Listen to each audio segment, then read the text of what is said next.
Hello and welcome back to the Guns and Glory show. I want to talk to you guys about censorship and how we got this far down the road in a free country in 2024.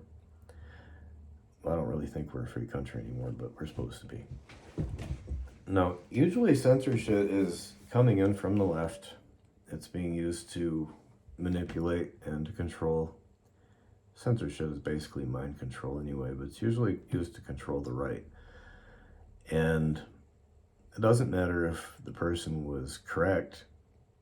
It's just, if you countered the narrative, you could be banned or censored or censured for a few days or demonetized, and what have you. I think that's kind of a dangerous thing in a way, because there are people putting their food on their tables with this. They're feeding their families, and if they go out and tell the truth and some liberal decides to ban them, what happens if they decide to do something about it? I can't condone that, but I would celebrate it. I'm not going to lie. There's people asking for it. But you got a situation here where the irony to me is hilarious, because it was, although it's the left attacking the country right now, it was actually the right, the Christian conservative right, that started the censorship. It was back in the 40s and the 50s when radio and TV was getting started, and they were offended by a certain word, or, the human body or something. Like on I Love Lucy, this married couple had to sleep in separate beds in the show because these people were too immature to handle it, and they wanted to force their beliefs down other people's throats. We're supposed to have a separation of church and state, but we don't, despite the First Amendment, because of these kind of things. Now, oh, by the way, that would that would pretty much make any sin tax illegal in the United States, by the way. It goes along the same line of thought. But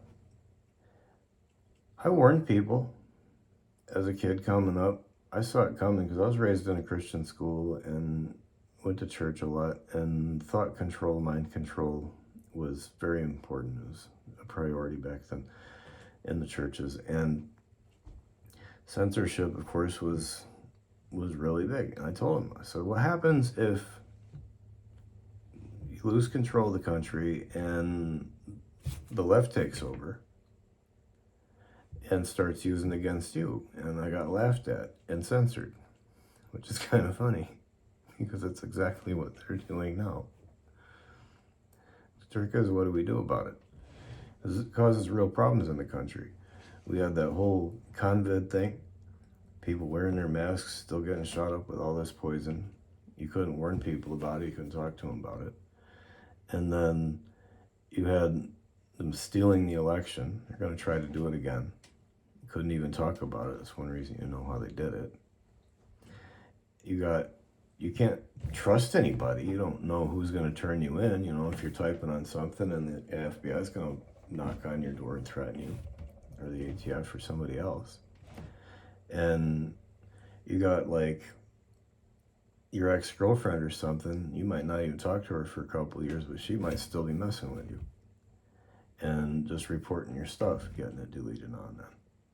And there's nothing you can really do, but you put, your time, your energy, your money into this stuff, and because there's no due process. You can't confront your accuser. They don't even tell you half the time what comment that you posted that caused the whatever they're doing to you. That'd be interesting, because I spend a couple hours sometimes in the comment section every day. And I know they're censoring it like crazy, because I'll see the same comment repeat itself. Or I posted a comment on video A, and I'll watch a couple of videos, and it'll show up under video D in the comment section somewhere. Or I'll check it with another account, and it'll be gone.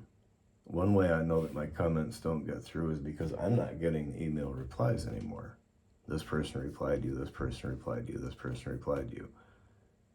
Because if I'm not online talking, people reply to me. It's great fun.